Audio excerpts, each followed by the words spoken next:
Hello, my name is John Thorney from Thorney Motorsport and welcome to our first of our Vauxhall car walkthroughs. And McLaren walkthroughs have been so popular that we thought we'd start doing the Vauxhall ones as well. Now this is slightly different. Normally a walkthrough and a buyer's guide will be talking about what to look for when you're buying a car. In this example we've got a car where everything's being done to it. So the car is in pieces. But it's a good time for us to show you what to look for in terms of looking at buying a car and also what to look at issues for the Insignia VXR generally. Now generally the cars are pretty damn good. We're big fans of Insignia VXR. Four-wheel drive, decent amounts of power, nicely built car for Vauxhall. But they do have some problems, and some of those problems can be quite expensive.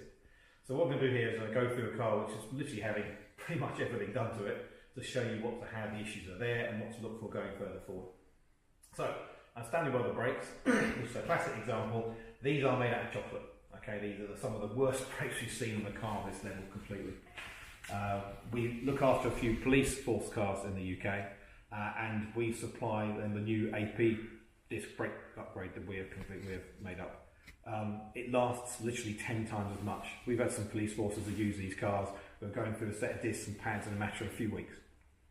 So the new AP kit that we do, which is just a disc and a bell and a different set of pads, transforms it and lasts 10 times as much, and also even good enough for track. So first thing, looking for a car, looking to buy one and look at the brakes. If you can run your finger along the edge and feel an edge on the outside, can't get you inside because of the dust guard. You can feel an edge at the side, the discs are gone. Okay, and just check in terms of what the surface is like. If it's grooved, the discs are probably all gone as well. Vauxhall items, these things are about £600 a side, so you're looking about 500 quid to fix a lot with pads. That's expensive. So our AP kit we do is a bit cheaper, but it works very well. But certainly brakes are a big bill to deal with. While I'm at the engine, cam chains. It's very common in Insignia VXR's cam chains. It's not a cheap job. Parts alone is £1,300. So in other words, if you get a quote from a garage who's quoting you less than about 2,000 quid to do it, they're not doing all the parts. There are lots of chains, lots of guides. The only work we'll do is all of it, which you will need to do. Sometimes one chain will stretch, one chain won't be as bad. If you change one chain only, I guarantee the next one will stretch. So definitely look at that. The sign for that to look for is engine management light on, which will give you a valve timing or a cam timing issue. 9 times out of 10, it could well be the solenoid, but more likely than not the cam chain, with the chains are stretched, and it's a full job to do. You also get some spluttering as well if you can, it gets worse and worse. So look for on a test drive. Other than that, engine-wise, strong as anything. Never seen one blow. Any minor problems you get, electricals are pretty minor on these cars, but the chain is the big issue for it. Now, this car has a gearbox out, which again goes down to our second big cost expensive for these cars, which is clutches and flywheels. With such a huge amount of power, relatively speaking, for its weight, and ditto in terms of the Haldex unit and four-wheel drive, the clutches take a beating. Sadly, traffic light Grand Prix do even more. So this particular car has both a knackered clutch and a knackered flywheel. So I'll show you in a second. So if you go down, there's the gearbox, and as you can see from here, this is the clutch. Now, as you can see, it should be a little bit thicker than that. It's pretty much gone. There's nothing left of that at all. Natural fact, it started to break down around the edges. And here you can see also the flywheel. Now, if you can see on the camera these little hot spots, these are called hot spots on the flywheel itself. That basically means that the flywheel is literally, the clutch material is melted onto the flywheel. Both of these need replacing. Now, the downside to this is that the flywheel alone is about 650 quid, so the £400 or so for the clutch. We replace these with an aftermarket clutch. It's the same amount of cost, but much better in terms of strength. And we've never had to replace on what we've done with an upgraded clutch. If you find a car which is slipping, either your own car, don't drive it hard. Okay, you can get to a point in time where the clutch is gone, but if it's not slipping, you can actually recover the flywheel. If it slips and you keep driving where it's slipping, the flywheel's gone. And bear in mind, that's 2/3 of the cost of the work. It's very worthwhile thinking about. While I'm under the car, back to the other section here, we have these hangers at the back, as you can see on the far one there, common enough, prone to fail. Just a rubber hanger, that's all it is, but the bottom line is that once that's gone, the exhaust will rattle around the place. It's a common failure to have on these things if you can. And then finally, back towards the back, we have the good old Haldex unit, which, this is it.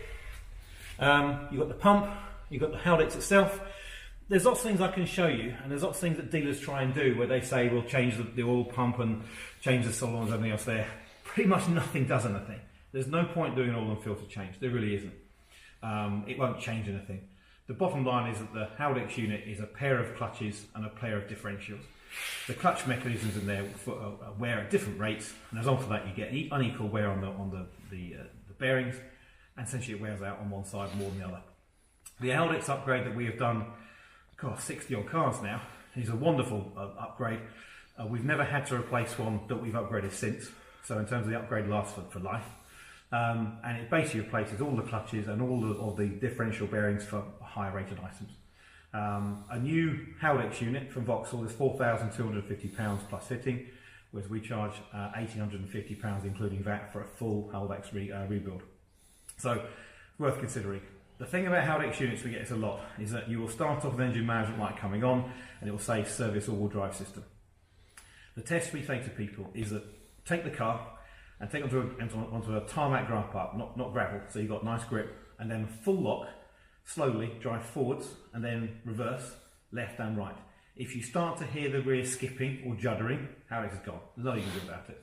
Just for light coming on, it may all be a solenoid or it may just be low oil on the Haldex unit itself. It's worth checking. But 9 times out of 10, if you have that juddering noise or juddering feeling in the car, I can guarantee that the Haldex is gone.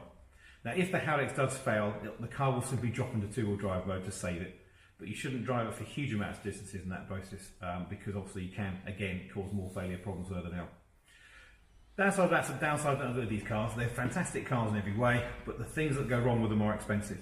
But if you have the Haldex, the brakes, the clutch, the cam chains, you're looking at £10,000 of the work, sadly.